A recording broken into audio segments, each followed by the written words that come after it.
You're listening to the Bloomberg Sound On podcast. Catch us live weekdays at 1 Eastern on Bloomberg.com, the iHeartRadio app, and the Bloomberg Business app. Or listen on demand wherever you get your podcasts. Welcome to the Friday edition of Bloomberg Sound On. I'm Joe Mathieu in Washington. We've got a lot to talk about. Of course, the biggest story of the hour here is an attempt to keep the government from shutting down this weekend as the House prepares to vote on a continuing resolution. I'm not going to get too far in the weeds because it'll probably be different a couple of hours from now. But the headline at Bloomberg Government says it all. Our chief budget reporter, Jack Fitzpatrick, the headline, "Stopgap work drags on as shutdown deadline nears." That's kind of all you need to know.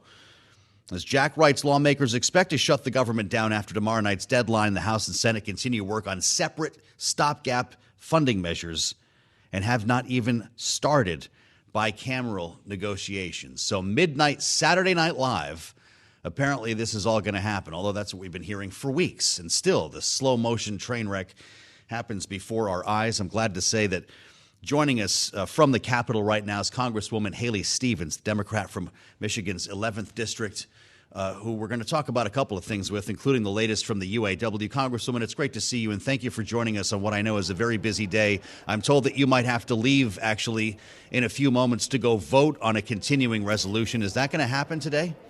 We might get the hook mid-interview, and the bell might sound. I might have to go and vote, and you are correct that in the dark of the night, a continuing resolution dropped from House Republicans. It passed through the Rules Committee earlier this morning. It's moving through the House floor, and it's really, frankly, quite astonishing because it hasn't been negotiated in good faith with the other chamber of this institution I serve in, with the Senate. And we also know it needs to be signed by the president. So it appears that Republicans are acting in a very isolated way, trying to pass through unbelievable cuts, gutting a heating assistance program, gutting health services, gutting our food safety systems. And I've had a chance to digest as much of this bill as I can, and I don't plan to support it. Well, we're told as well it would be DOA in the Senate. So clearly we're spinning our wheels here, Congresswoman, and it looks like there will be a shutdown tomorrow night. Can you tell us what the plan is? Will you stay through the weekend, assuming that that's the case? Do lawmakers keep working until this is done? That right now appears to be the case. We are getting guidance that we will be voting through the weekend. And let me just be clear, this is entirely manufactured. And in fact, it's been quite befuddling to me, given that when I started Congress, I was sworn in 2019 during a partial government shutdown, that this is where we're going back to. And it's coming from the other party. This just isn't a way to govern this country. We know we're not always going to agree, but it just appears that a few in the Republican Party are holding everyone hostage. We're going to shut down this government, cost us money with the attempt to what? They're not sure what they're going to get as a result of this, and it's really quite unfortunate and frankly frustrating.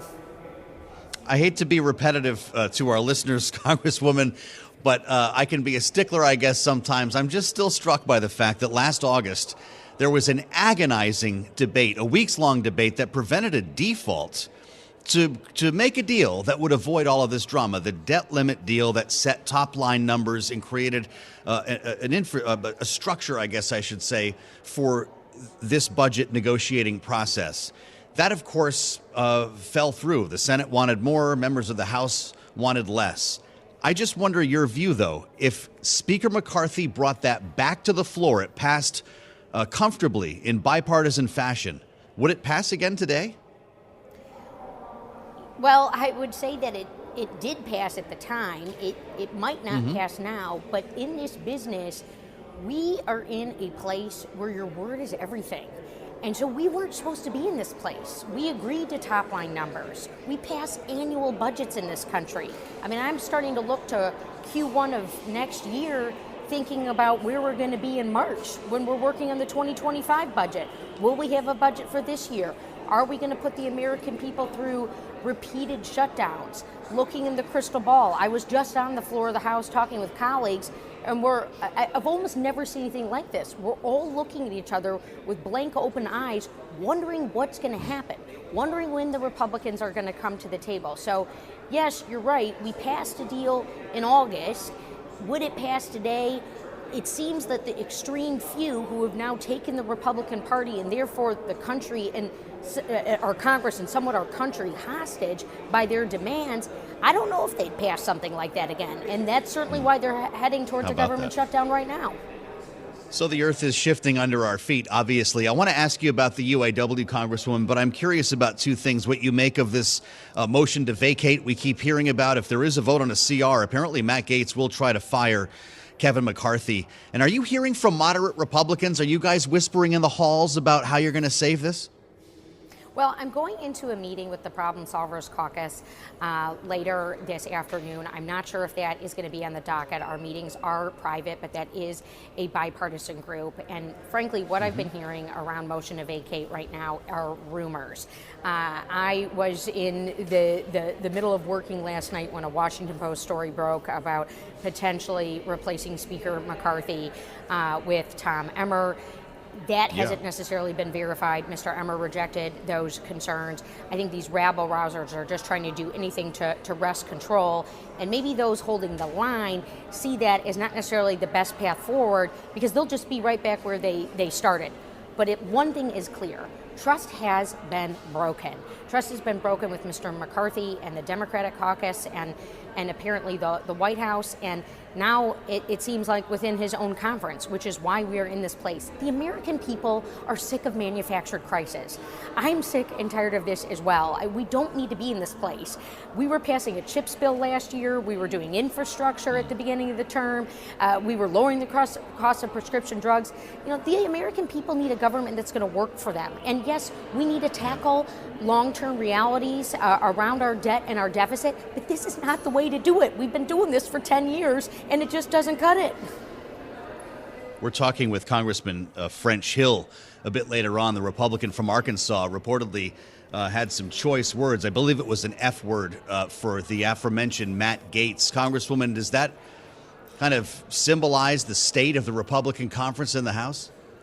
Well, I wasn't in that meeting, but I will say I have the utmost respect for Mr. Hill.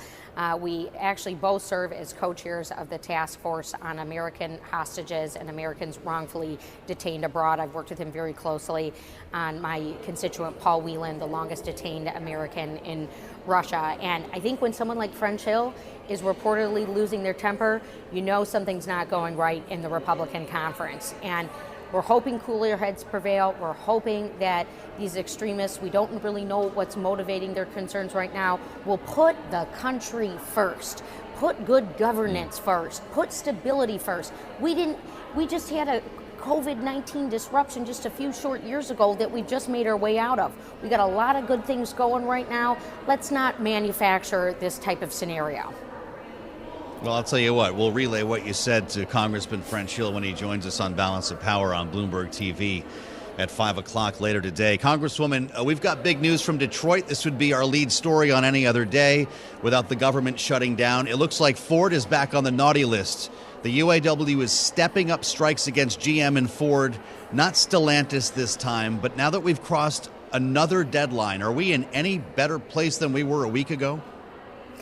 I continue to be hopeful that these negotiations will play out as the workers are intending them to, for their stronger wages, for some of the paybacks from the concessions that they made 14 years ago. And I'm not in the deal-making room. I know that this is painful. It's tough for the workers who are striking. We really can't forget that. And hearing the stories on the picket line, I'll tell you, when I was last home in Michigan, a 38-year UAW employee, he told me, he said, I wish I could afford the GM Silverado that just drove by our picket line. And that's just not their reality. And it's interesting. I had the Detroit Regional Chamber in my office today, and they expressed, similarly to almost everyone who's talking around this strike right now locally in Detroit, the workers deserve a raise. The workers deserve a raise. It's obviously not that simple as just waving a magic wand. There's a lot of back and forth. It does seem, according to some of the Detroit headlines right now, that we're not in that immediate place to sign the deal. We know these strikes are continuing. These ones that have been announced today are quite large. And frankly, I wish I was home in Detroit to be with the workers, to be talking with the suppliers, and negotiating that deal as best as I can as a lawmaker. Well, I see, Congresswoman, that you've reintroduced a bill to protect union workers in federal vehicle contracts. The UAW Job Protection Act would require federal contract bidders to disclose all plant locations, interestingly, where vehicles will be made, along with some other details. To what extent are the big three exposed to federal contracts? They are somewhat. This law came, or this bill, I wish it was law yet. This bill came about because of the contract awarded to Oshkosh Defense Industries around the Postal Service truck vehicles. They were supposed to be made with union labor. Contract gets awarded midway through. They decide, well, we don't have the capacity here, so we're going to move this to a non-union shop. We certainly could see something like this pertain to the big three, and that would actually be a great day because they're unionized shops. I'm really proud of this piece of legislation. I've got a lot of co-sponsors. It's something we should get done.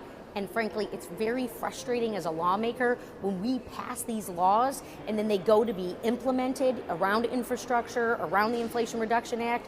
We've got union provisions, prevailing wage provisions in there, and then somehow they get cut out as the deals go forward. And I do oversight, but we've got to take it a step further, which is why I've introduced this legislation.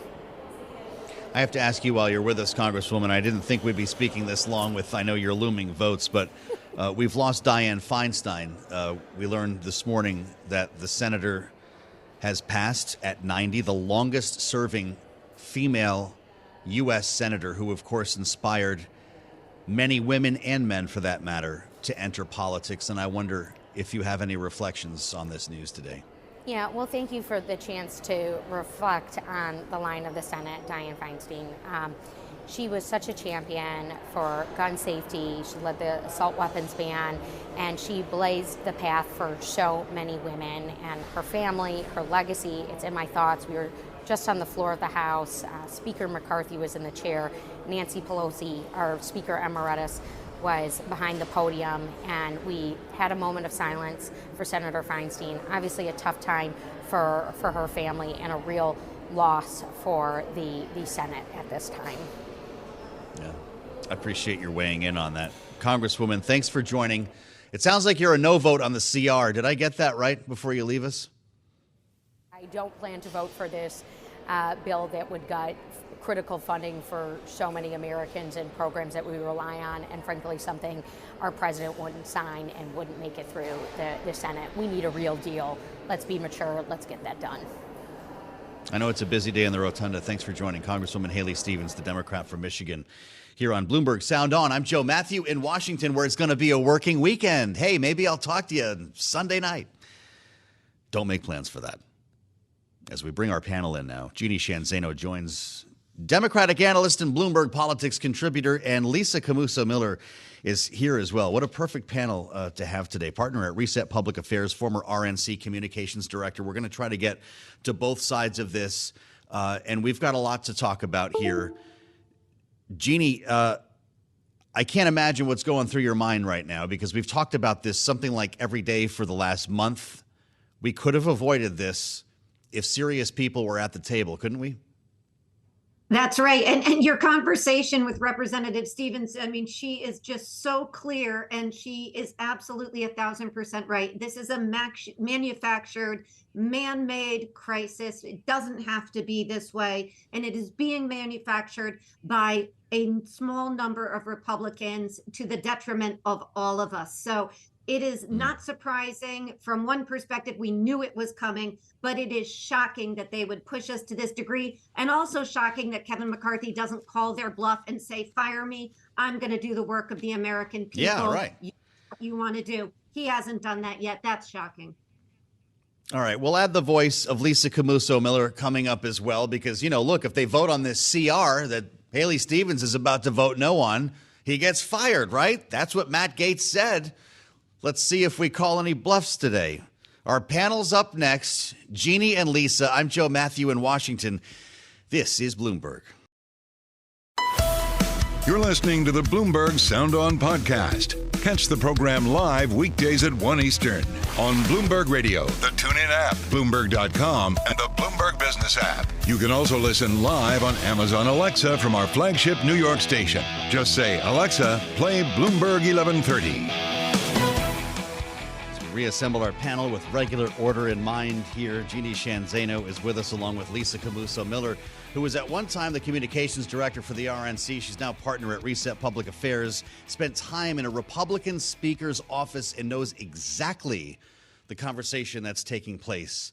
Are you chuckling right now, Lisa, over this victory lap on 3 spending bills, or are you too depressed? Well, Joe, this is it's hard to laugh about because it really is the livelihood of so many American people. I mean, we think about government shutdown. It doesn't just affect the government workers. I mean, it expands out to so many other people. But look, I think Speaker McCarthy is the right man for the job. He is absolutely trying to balance all of these different agendas, all of these different personalities, and he's making strides. He continues to punch above his weight. He continues to surprise people. And all of these other, I mean, to Representative Stevens' point, all of these other mischief makers, this small, corner of the House Republican Conference, they are as powerful today as they will ever be because they continue to threaten the speaker. But the truth of it is that there is no candidate that they could get across the line. There is no speaker that they could put in place. And there is no one else that could do the job better than Kevin McCarthy. So, no, I don't think that this is our best demonstration of American politics at all. But I do think that a lot of the hyperbole and nonsense that's going on in the fringes about the speaker himself is really super unfair. He was asked about this directly in that same conversation with reporters about the motion to vacate. I'm curious, though, and I'll play you what he said. Lisa, how many people are we talking about here? I mean, we're generating headlines all over the world. Is it Matt Gaetz? We know it's Matt Gaetz. Is it 2 other people? Is it 4 people? I mean, you could count on a hand, correct, the number of lawmakers holding this up?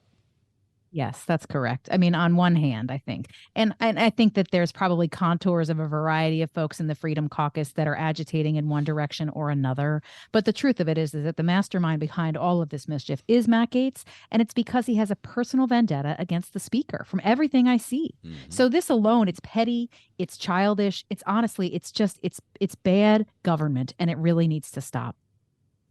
Well, it came up, as I mentioned today, Jeanne.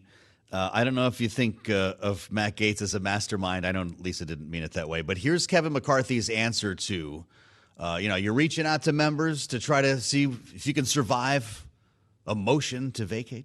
I've never asked anybody that question on. I don't intend to. The best thing to do is just lead. Just lead, Jeanne. I suspect there's some wisdom there, but is it going to work?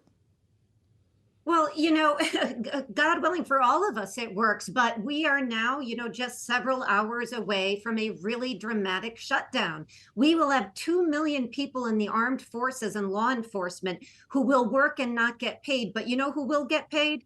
Kevin McCarthy, Matt Gaetz, every member of Congress, the president, right? Because they get paid under the Constitution. So we do need leadership, but this is not the kind. And the reality is, this is a result of a deal Kevin McCarthy made to have his job. We still don't know what was in most of that deal because it's apparently not written down. And when reporters go on the Hill and ask him, he won't say. So we don't know a lot of what's in that deal, but he made the deal to get this job. So I don't think this is about Matt Gaetz, and I don't see Matt Gaetz as a mastermind or any of those other folks. This is about Kevin McCarthy. He's right, have to lead. But you cannot lead if you start your job with your hand tied behind your back, promising that you will be beholden to the far right or far left or any single member of the caucus. That's not the way leadership works. He did show leadership when it came to default. He walked away from that deal to save his job. He has to stand up and say, fire me. I'm going to lead for the American people. Fire me, Matt. Let Matt Gaetz move ahead with the motion and see where the chips fall. But he's not doing that. He's doing everything he can to save his job. And that's why we are all in this position, so he can save his job. Well, I know that you see this a little bit differently here, Lisa. If the motion to vacate if Matt Gaetz goes there, what happens next? Kevin McCarthy's got to be talking to the rank and file about this now, and Democrats too.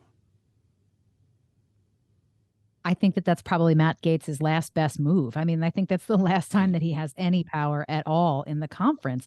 The motion to vacate only takes, it takes a small, it takes one vote, right? But then we watched how the speaker's race went. We saw 15 votes, right? And that was for Kevin McCarthy, who had a large swath of support in the conference already. So to me, this seems like it's Groundhog Day over and over again. This just happens to be the one that is the most public and most recent. But I remember a time when Louis Gohmert and other members in the House were yelling and screaming about the possibility of challenging whoever the front runner was, and they could never get the votes, Joe. And so this is just noise. It's distraction. And look, to the Congresswoman's point earlier, it's childish and it's unnecessary. Okay, so you don't think it would succeed. The Washington Post is out with a screamer this morning saying Tom Emmer's being teed up as the next Speaker of the House, that members want a contingency plan in case Kevin McCarthy gets fired. Lisa clearly doesn't buy it. How about you, Jeanne? I don't see any sign that Tom Emmer wants this job. Who on earth with any sense would want this job at this point? As the representative said, and you have talked about many times, Joe, this is not just Kevin McCarthy. It is a Republican caucus that is ungovernable. Just ask Ryan, just ask Boehner. If he falls, Kevin McCarthy will be the third Republican speaker in the last several years to fall because of a caucus that is ungovernable. So I don't think Tom Emmer would want this job, but if he took it, is he some kind of magician who would make this all work? I don't see how that could happen. And if Kevin McCarthy does work with Democrats to keep the government open or to keep his job, he's going to have a heck of a time trying to do anything else while he remains Speaker. It is a huge conundrum for him and anybody else who tries to lead this caucus at this point. Lisa Camooso Miller, you worked in the Speaker's office, in Dennis Hastert's office. What's going on behind closed doors right now? This is the longest days of their lives, Joe. These people are working nonstop, working constantly to find ways to get members to come across the line, to support various negotiations as they're coming through. It's cutthroat, it's emotional, they're exhausted, and it's honestly, I'm tired just thinking about how much work is going on right now between the staff, the leadership, the policy teams, the whip team. There's so many people involved in this process, and no one is sleeping. It is they're working their butts off, for one, and they're doing everything they can to try to get this over the line. That's apparent to me, and that's apparent from the disposition the Speaker has had with every time he comes to the sticks and talks to reporters, is that they are working as hard as they can to get this right. But I think that we're not there, and we're not going to get there by 12 midnight on Saturday night and Sunday morning. Wow. She's having flashbacks live on the air here. I'm feeling for you, Lisa. I don't mean to pull you back into all of that, but yeah, the cots are coming out, right? The takeout food, the wine bottles are coming in. This is a working weekend in Washington, and we'll keep you posted on all of this as we get closer to the deadline, but it looks like this is done. Lisa Camooso Miller and Jeanne Zaino back with more of our panel next.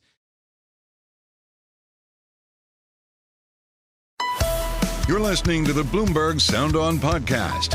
Catch us live weekdays at 1 Eastern on Bloomberg.com, the iHeartRadio app, and the Bloomberg Business app, or listen on demand wherever you get your podcasts.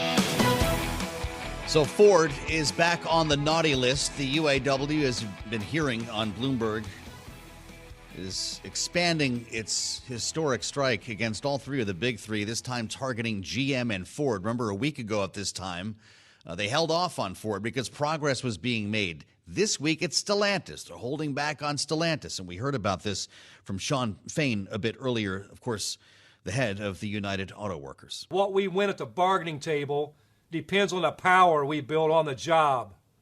It's time to use that power. That's why I'm calling on an additional 7,000 members across Ford and GM to go on strike starting at noon Eastern today. Newly targeted facilities, a Ford factory in Chicago produces the Explorer, and a GM plant in Lansing, Michigan manufactures the Chevy Traverse, according to Sean Fain. They had planned to strike at Stellantis, but something obviously happened here. They've been making some progress. Let's bring our panel in for more on this. Jeanne, Zaino, Lisa Camooso Miller. It's just one of the stories they're developing. I'm trying to keep up with the news here to get both of your takes on them. Jeanne, how's this hit you now? It doesn't sound like much of anything has changed in the last week. Does this just keep escalating? You know, I think for the time we were seeing some light at the end of the tunnel that seems to maybe have subsided a bit, unfortunately. But I do think it was good news that the union was talking about a 30 as opposed to 40% pay increase. That's the right direction for them to go. And, you know, we all knew this was going to be a long strike. And I think we are set up for that at this point. And let's not forget, you know, we've talked about the fact that the writers out in Hollywood, they have reached an agreement apparently, but we are looking at a healthcare strike now in the next few days, next week potentially. So the strikes and the labor uprising across the country continues, and it can be really detrimental to the economy, but is just an indication as the strike summer now becomes strike fall, and that doesn't seem to be subsiding at all. Boy, that's for sure. Lisa, we saw both Joe Biden and Donald Trump speaking to union workers, I guess, both in their own ways this week. Joe Biden, though, was on the picket line. At what point does this become a liability politically for him, or is it already? I think it's already, Joe. I mean, this is a president who has been a friend of unions for a long time, for as long as he's been in public office, and he is proud of that. And that's why he went. That's why he went to the picket line. That's why he went to do what he could to be helpful. Unfortunately, though, if you're in the White House, you are going to bear the burden of any of these bad economic news. And Jeannie's point is right on. This is going to have far-reaching impacts, and it's happening all across the labor market. And you know what? And good for them that they're speaking up and speaking out and getting noticed and getting the workers what they deserve, but also too the impact as we talk about government shutdown. All of this is going to have a tremendous impact on the economy, and unfortunately for the president, he's going to bear the burden of that. We are watching the House floor. I want to mention, as we stand by for a final vote here on a continuing resolution, it appears enough Republicans have already voted no to sink this. It's not going to happen. That basically guarantees here, although you knew that when you woke up, that the government will shut down tomorrow at midnight. Jeanne, Zaino, and Lisa Camooso Miller are with us as we reflect on another top story today. We can just keep on going here. Dianne Feinstein has died. Of course, the longest serving female senator, now passing at 90. And there are a lot of questions about what happens next, but I'd love to hear from both of you on her legacy. Nancy Pelosi spoke from the House floor, a very emotional address as she asked for unanimous consent and gathered the entire California delegation in the well of the chamber. A taste of what she had to say. Thank you, Mr. Speaker, for the purpose of speaking with great sadness and emotion about the loss of our great senator, our senior senator from California, Senator Dianne Feinstein. I do so, as I say, personally, as a friend, neighbor, and fellow San Franciscan. She won her seat, of course, in the Year of the Woman, 1992, as it produced 4 new female senators, tripling the number of women in the upper chamber to 6. This is a tough day for a lot of Democrats. Obviously, Nancy Pelosi, emotional. Jeanne, what's going through your mind? Yeah, I mean, and I would say she had an awful lot of friends across the aisle as well. And so it is a very tough day. I think the word you hear most often attached to her is a trailblazer, rightly so. She really was, as you mentioned, 1994, 4 women elected to the Senate, and we called it the Year of the Woman. You know, the first time we saw 2 women representing our largest state of California, and she did so for so long. I think the thing I'll remember most about Dianne Feinstein is her ability to reach across the aisle She was a trailblazer, to use that word again, as it pertained to issues that still haunt us today, like gun control. She also was willing to speak truth to power, even when it was not in the interest of her own party. We never forget that after 9/11, she releases the report about the treatment of detainees, much to the dismay of many Democrats. So she's a real sort of example for us today at this really partisan time of somebody who governed herself and reached across the aisle and worked with people from the other party. And of course, she will be sorely missed, as Representative Haley told you, Stevens rather, and as we just heard from Nancy Pelosi. Yeah, Lisa, Jeannie's right. She was known for her tussles with the intelligence community, with gun makers. How should we remember Dianne Feinstein? Unapologetically American and just loyal and patriotic. And she was a leader and a hero for so many. So set aside all politics.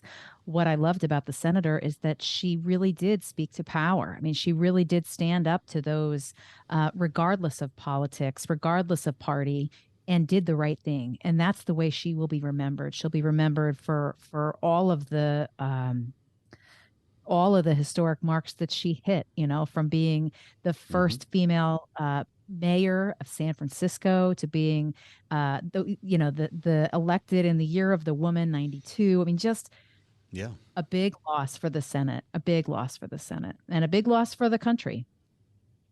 Another veteran in the Senate as well, as we consider the next generation here. I appreciate the comments from both Lisa and Jeannie. You're listening to the Bloomberg Sound On podcast.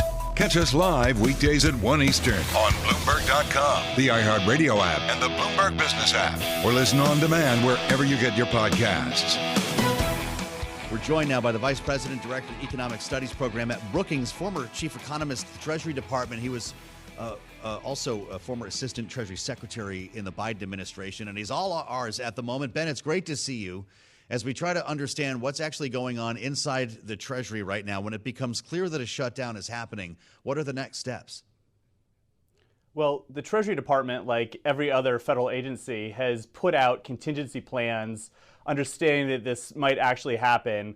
Much of Treasury operations will continue as normal, so at least for the short term. So Social Security recipients will continue to receive their checks. Payments will generally continue to be processed. Within Treasury, the big disruption in operations will come from the IRS. So, for example, the IRS has said that it may have to stop processing some tax transcripts. So think about when you apply for a mortgage and you get this tax transcript, that might be interrupted. And so roughly half of IRS employees will not report to work, is my understanding and reading of the contingency plan on day one of the shutdown. We got a warning from Moody's. I'm sure you saw that, Ben, just a couple of days ago, threatening to join Fitch and S&P in removing our top credit ratings. How likely is that to happen, knowing that we'll continue paying our debt? Well, Fitch obviously felt comfortable doing it. And Fitch, if you read the justification for the shutdown, what was featured centrally in that was the inability for the U.S. government to continue doing its job. And so this just feels like this massive unforced error. I mean, we have known about the start of the fiscal year for literally years. We've had a framework for this going back to May, when you saw that bipartisan compromise coming out setting discretionary spending levels. So this is not a surprise to appropriators. It's not a surprise to Matt Gaetz. It's not a surprise to the extremists in the House who are trying to blow all of this up. So, I think that what we can expect moving forward is a lot of displeasure, not just from American people, but also from legislators who felt like they had a deal in place. Yeah, well, I mean, look, if the downgrade is going to be based on chaos and deficit spending, how about we just rip off the Band-Aid, because neither will be changing anytime soon, right? Yeah, I mean, I think we need to focus on the crisis which is directly in front of us, and this is a government shutdown. One point I want to make is that not all government shutdowns are created equally. So you go back to 1995, we had that 21-day shutdown, but that only impacted about a quarter of discretionary spending, and military was not included. You go back to the shutdown that happened under the Trump administration that lasted for 35 days, only about 33% of government spending was impacted, and the military was not included. We're talking about the whole suite of appropriations bills here. 100% of discretionary spending is potentially on the table. So this shutdown could even be worse than ones we've seen in the past. I saw you in the deal book this morning, Ben, and you were talking about the impact that this might have on Fed officials' ability to manage inflation, to forecast, to model around the economy. And you wrote, quote, "It's like a pilot trying to land a plane without knowing what the runway looks like." That's where we are now. That's where we are now. And, you know, the Fed is just another example of an entity in the U.S. economy that relies on the government for either information or for processing or for providing services. And so the Fed is obviously in the middle of a very difficult period when it comes to making decisions around FOMC. And we may ask members of the Fed to make a decision about monetary policy without knowing what the unemployment rate is, and that is just crazy. And I'm not sure that these really extremist members of the House are, considering this as part of their calculus when they're pulling all these stunts. Well, I suppose not, but we should remind our viewers and our listeners here, Ben, that we will not get economic data until this is solved. That could be weeks. The impact on the markets alone, being in the dark like that, could be significant.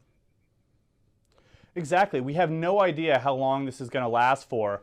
And a lot of the economic disruption intensifies over time. So you've probably heard that TSA screeners, air traffic controllers will report to work on day one. That's true. But look, these people all have bills to pay, and if they're not being paid, they have to go make the money somewhere else. And so when we've seen in really long government shutdowns in the past is that you start to see these increased rates of these workers calling in sick.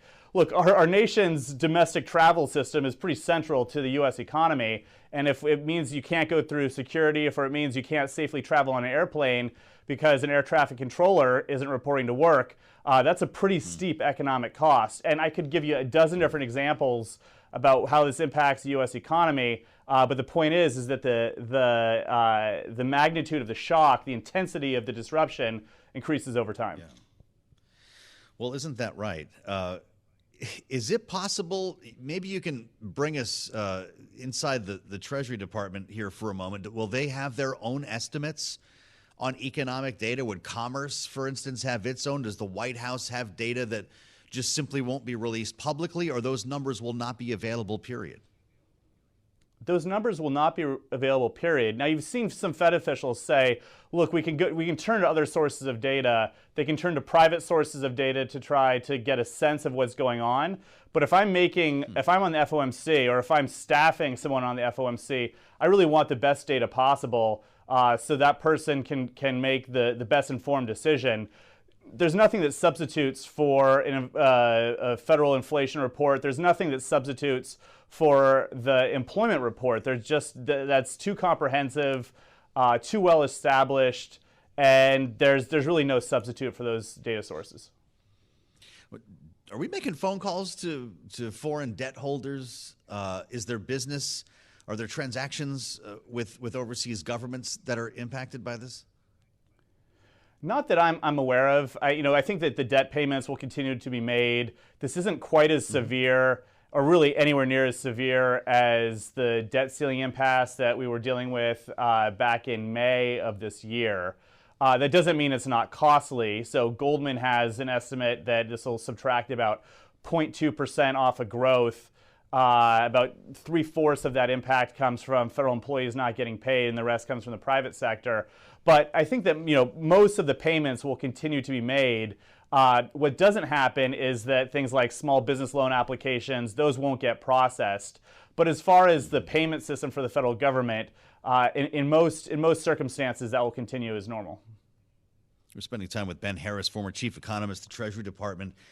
He's now head of the economic studies program at Brookings. Interesting headline today from Janet Yellen, Ben. I'm not sure if you saw this, but I'd love your take if you did. She was talking about recent prices showing that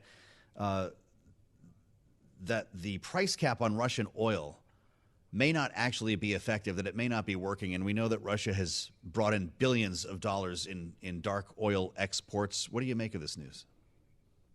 So my take on the price cap was that the price cap was enormously effective over the first half a year or so after it was put in place. Russia has undertaken countermeasures, which I think probably surprised no one, and has shifted a larger share of that trade outside of the price cap coalition. This doesn't mean that the price cap isn't effective or wasn't effective in the past. It was. What it means is the coalition needs to adapt and evolve and put in place remedies that push back against those countermeasures that Russia has undertaken. So what should the next step look like? Should this remain in place? Oh, it should definitely remain in place. I think the next step is increased enforcement on behalf of the coalition. So not just within the United States, but in Europe and in other coalition countries. I think it could take steps such as potentially banning the sale of tankers to Russia. I would have liked to seen that measure be put in place. But it's really a focus, I think, on enforcement, rather than adjusting the price cap levels. We need to keep a fairly substantial share of Russian oil trade under the price cap for it to remain effective. And that's really what's up to the coalition to take on next. Really glad you could join us today. Ben Harris, Vice President, Director of Economic Studies at Brookings, formerly with the Treasury Department of the Biden administration, and a very recent memory with reflections here of what's happening at the Treasury now with our government set to shut down tomorrow at midnight. We'll continue to bring you voices from inside the Beltway to better understand what's happening in this time of chaos here on Sound On. I'm Joe Mathieu. This is Bloomberg. Thanks for listening to the Sound On podcast. Make sure to subscribe if you haven't already at Apple, Spotify, and anywhere else you get your podcasts. And you can find us live every weekday from Washington, D.C. at 1 p.m. Eastern Time at Bloomberg.com.